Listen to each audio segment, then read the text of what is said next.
June 14 K എസിന്റെ preliminary exam.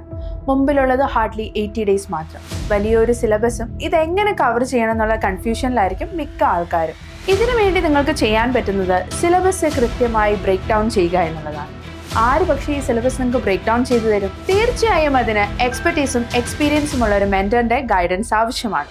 സിലബസിൽ കാണുന്ന ഓരോ വരികളും അത് എത്രത്തോളം ഡെപ്തിലാണ് നിങ്ങൾ പോകേണ്ടത്, ഏതൊക്കെ ചാപ്റ്റേഴ്സ് ആണ് നിങ്ങൾക്ക് വായിക്കേണ്ടത്, ഇതിനെക്കുറിച്ച് കൃത്യമായ ഒരു കോഴ്സ് പ്ലാനർ നിങ്ങൾക്ക് ആവശ്യമാണ്. ഉദാഹരണത്തിന് നമുക്ക് ജോഗ്രഫി എന്ന സബ്ജക്റ്റിലെ ഫിസിക്കൽ ജോഗ്രഫിയുടെ ഭാഗമായ ഇന്റേണൽ സ്ട്രക്ചർ ഓഫ് എർത്ത് ഇങ്ങനെ മാത്രമാണ് സിലബസിൽ കൊടുത്തിരിക്കുന്നത്. പക്ഷേ ഇതിൻ്റെ അകത്ത് എത്രത്തോളം ഡെപ്തിൽ നിങ്ങൾ പോകണം, internal structure of earth, layers of earth, discontinuity, earth quake, theories of continent formation, ഇതിൽ തന്നെ പല സബ് ക്ലാസിഫിക്കേഷൻസും ഇങ്ങനെ അടങ്ങുന്ന ഒരു മൾട്ടി ലെവൽ ഡെപ്ത് ആണ് ആ ഒറ്റ വരി സിലബസിലുള്ളത്. ഇത്തരത്തിൽ ആ എൻറ്റയർ സിലബസിനെ ബ്രേക്ക് ഡൗൺ ചെയ്താണ് നിങ്ങളുടെ കോഴ്സ് പ്ലാനർ നിങ്ങൾ പ്ലാൻ ചെയ്യേണ്ടത്.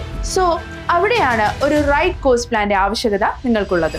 ഡേ 1 മുതൽ നിങ്ങളുടെ എക്സാമിന്റെ ദിവസം വരെ ഓരോ ദിവസങ്ങളിൽ നിങ്ങൾ എന്തൊക്കെ പഠിക്കണം, ഏത് ഡെപ്തിൽ വരെ പഠിക്കണം, എപ്പോൾ ഒക്കെ റിവിഷൻ ചെയ്യണം, ടെസ്റ്റുകൾ എടുക്കണം, ഇത്തരത്തിൽ ഈ വലിയ സിലബസിനെ കോംപ്രിഹെൻസീവായി കവർ ചെയ്ത് നിങ്ങൾക്ക് ഒന്നും തന്നെ മിസ്സാകാതെ പ്രിലിംസ് പാസ്സാകാനുള്ള ഏറ്റവും ബെസ്റ്റ് ഒരു മാർഗമാണ് ഈ KS മെന്ററിന്റെ കോഴ്സ് പ്ലാനർ. സോ കഴിഞ്ഞ KS എക്സാമിൽ 105-ൽ 73 റാങ്കുകൾക്കും അടിസ്ഥാനമായ കോഴ്സ് പ്ലാനർ ഇപ്പോൾ വേണ്ട എക്സാം ഡിമാൻഡിനും നീഡ്സിനും അനുസരിച്ച് മോഡിഫൈ ചെയ്ത് KS മെന്റർ വീണ്ടും അവതരിപ്പിക്കുകയാണ്. സോ കോഴ്സ് പ്ലാനറിന്റെ കൂടുതൽ ഡീറ്റെയിൽസ് അറിയാൻ ഞങ്ങളെ കോൺടാക്ട് ചെയ്യുക, അല്ലെങ്കിൽ താഴെ തന്നിരിക്കുന്ന ഫോം ഫില്ല് ചെയ്യുക.